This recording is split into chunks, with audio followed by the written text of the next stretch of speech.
aad baan kuu salaamayaa waan kaaga mahadcelinayaa gurigaaga aad igu soo dhaweysay iyo ballankii interviewga aad naga aqbashay su'aasha ugu horeysa Cabdiraxmaan waxaad wareejisay xilkii gudoomiyenimada xisbiga mucaaradka ee wadani oo dhowr sano aad haysay maxaa arrinka keenay Atoosh waa ku salaamay marka hore soo dhawow gacmo furan iyo qalbi furan ku soo dhawow shalay bay ahayd maalintii labaad ee shirweynaha waxaan si rasmi ah u wareejiyay oo ka tanaasulay inaan u tartamo xilka gudoomiyaha xisbiga wadani aan muddo soo hayay 10 sano ku dhow horta 10 sano ku dhawaad baan hayay xilkuna waa meerto anigu waxaan qabaa wixii 10 sano ka badani xilalka madaxweynaha lagu xadiday 10 sano marka 10 sano wixii ka badan xilhayntu waa muddo kordhintana aan ugu diyaarumay laba xisbigu korayay inta dad baa ku soo jiray dadkuna way korayeen xisbigana waxaan astaan u tahay wareejiyay inuu yahay xisbi la wada leeyahay oo dadku hankooda ay ka dhaxeli karaan waayo xisbi wadani waxaan doonayaa inuu ka bedelo axsaabtii sumadooda ahayd in odayga hor fadhiya uu ku suntanaado gudoomiyuhu hadduu tartamo aan lala tartamin marka dhaqankaasaan doonayay inaan bedelo oo curiyo dhaqan cusub oo gudoomiyuhu isagoo xaq u leh oo weli kursiga fadhiya inuu ku dhici karo inuu yiraahdo waan ka hadhay waxaan doonayaa inaan muujiyo wada lahaanshaha axsaabta waxaan doonayaa inaan muujiyo is-aaminaad siyaasadeed waxaan doonayaa inaan bedelo dhaqankii ahaa in beeluhu gacmaha isu dhiibaan oo la yiraahdo beel baa beel ku wareejisay waxaan doonayaa dadka xisbiga ku jira ee ku barbaaray ee koray 10 sanadood inay xilka la wareegaan in fursad la siiyo dhalinyarada marka sababaha awgeed ayaan uga tanaasulay inaan anigu sii noqdo gudoomiyaha xisbiga imisanaad hadda xilkan aad wareejisay aad haysay xilkan si rasmi ah wadani wuxuu noqday xisbi 26kii bishii 2012 intii ka horeysay urur buu ahaa 12kii ilaa waqtigan ku sheegay marka haddii la eego maalintii xisbi lagu dhawaaqayna waa 9 sanadood oo wax dhiman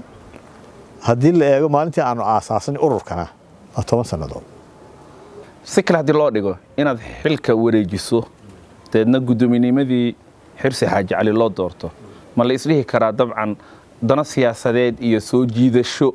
gobollo kale ama dad kale yaa ka dambeysay meesha kama saari karo waayo waxaan doonayaa dadka xisbiga ku jira qof waliba deegaan buu ka soo jeedaa gudoomiyaha baarlamaanka deegaan buu ka soo jeedaa gudoomiyaha cusub deegaan buu ka soo jeedaa madaxda kale la doortay shalayto mid waliba deegaan buu ka soo jeedaa qaar baa wadal ka soo jeeda qaar baa maroodiyaha ka soo jeeda qaar baa saaxil ka soo jeeda gobolada dalka oo dhan ka soo jeeda taa macnaheedu waxa weeye xisbi la wada leeyahay dhammaan goboladii dalka cod baan ka doonaynaa dhamaantood sidoo kale inaad xilka wareejisay ka sokow musharaxnimadaadii madaxweyne ee doorashada soo socota yaa la ansixiyay shalay maxay taa kaaga dhiganta Cabdiraxmaan horta xisbigu waxa la doortay inaan musharax madaxweyne noqdo 30kii Maarch 2021 shirkii golaha dhexe sida xeer ku dhigayana go'aamada shirka golaha dhexe waxa lagu ansixiyay shirweynaha marka shalay waa la ansixiyay taas macnaheedu waxay ka dhigan tahay in xisbigu dhamaantii isku raacay inaan hay musharaxa xisbiga wadani 2022 November hadii la yiraahdo misleedahay wadani waji cusub ay la timid mar hadii doorashadii hore waad ku guul dareysateen laakiin dabcan maanta waxyaabo kale oo aad kaga horeysaan baa jirta xisbiyada kale oo doorashadii u dambeysay golaha deegaanka iyo tii golaha baarlamaankaba tiro badan baad haysataan marka misleedahay wadaniyo waji cusub baa hadda timid wadani sidaan ku sheegay wajigiisuna way cusub yihiin waana badan yihiin doorashadii ugu dambeysay ee golaha wakiilada iyo deegaanka xisbigii isagoo mucaarada wuxuu noqday xisbiga ugu kuraasi badan golaha wakiilada xisbigii ku guuleystay gudoomiyaha baarlamaanka xisbigii ku guuleystay 4 ka mid ah 6 gobol inay maayar ka noqdaan marka taas waxay tusinaysaa koritaanka xisbiga koray imakana waxaan rajaynaynaa inta ay ka badan inaan ka helno haddii alla ka dhigo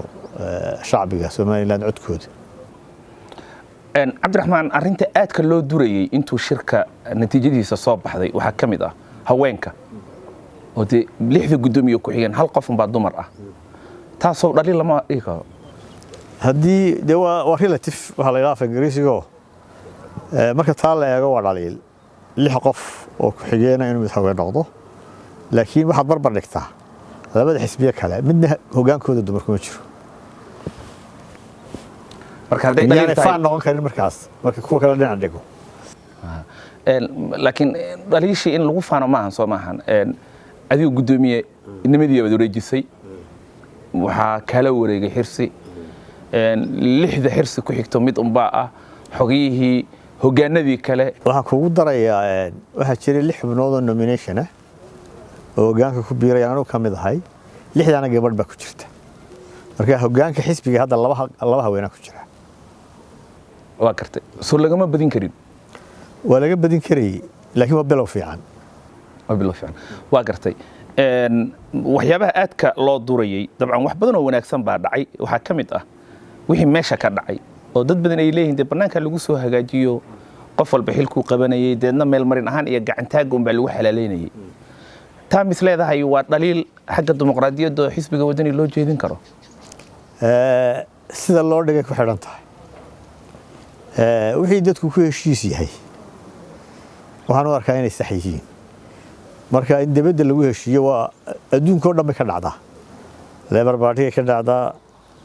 xisbiga dimuqraadiga ka dhacda Republic ka dhacda xisbiga gudihiisa wixii lagu soo bislaayo ee aqlabiyadu isku raacdo waa la hor keeni karaa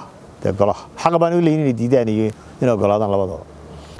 wadani 3 doorasho galay oo tii u dambeysay hadda aqlabiyada faraha badan golaha baarlamaanka iyo golaha deegaanka aad ku yeelateen misleedahay idinkoo ka duwan wadanigii hore la yaqiinay yaa tan November sanadka soo socota aad gali doontaan waxaan leenahay doorashadii dhaweytay waxay muujisay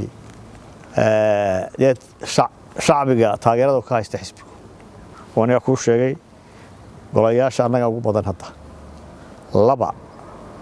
wajiyo cusub ku soo biiray gudoomiye cusub ku soo biiray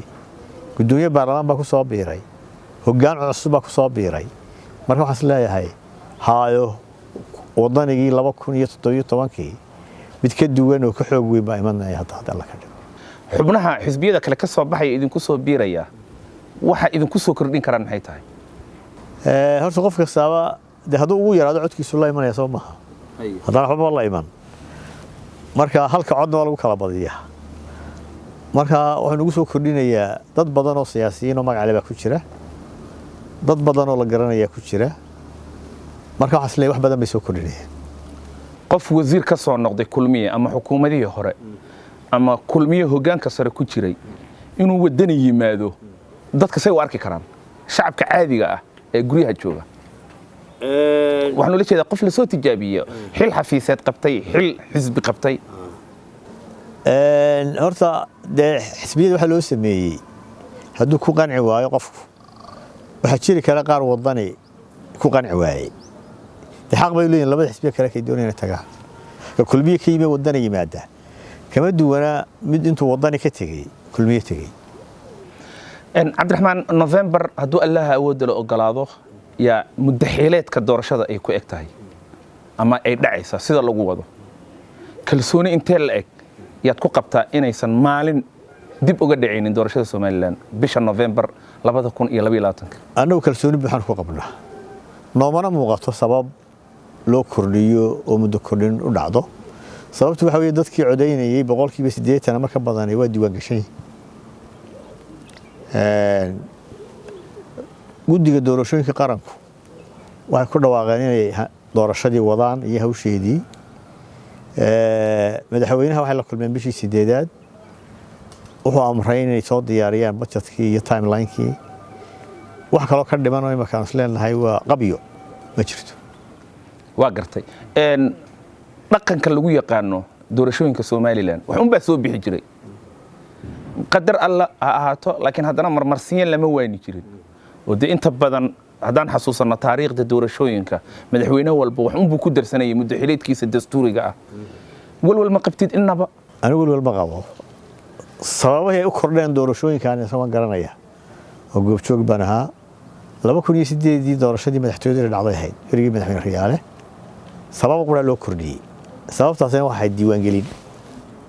oo 2009 la bilaabay siinay xilka hore wuxuu kaga eekaa 2015 sababta loo kordhiyay waxay diiwaan gelin waxaan la bilaabay 2016 maanta diiwaan gelintu waa noo diyaar diiwaan gelin kala dhacaysa ma lahan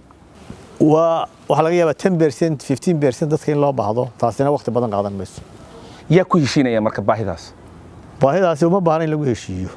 waxay ku socotaa qorshahana commissionka fulinaya iyagana wax saaran hawshaas kalsoonida guddiga doorashada aad ku qabtaan gaar ahaan xisbigeena mucaaradka wadani intay gaarsiisanta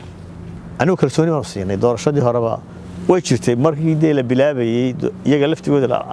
la doortay inaanu ka keenay dood laakiin taa waa laga soo gudbay waanu aqbalay kalsooni baanu siinay doorashadii bay qabteen tanna kalsooni baanu siinay inay doorashada qabtaan kalsoonida ma waxa ku galiyay doorashadii aad ku guuleysateen golaha deegaanada iyo golaha baarlamaanka maya berigii hore daanagoo dood ka qabnaanu kalsooni siinay inaan ku guuleysanayno ma aanan ogeyn inaan deegaanka u badanayno iyo baarlamaanka ma aanan ogeyn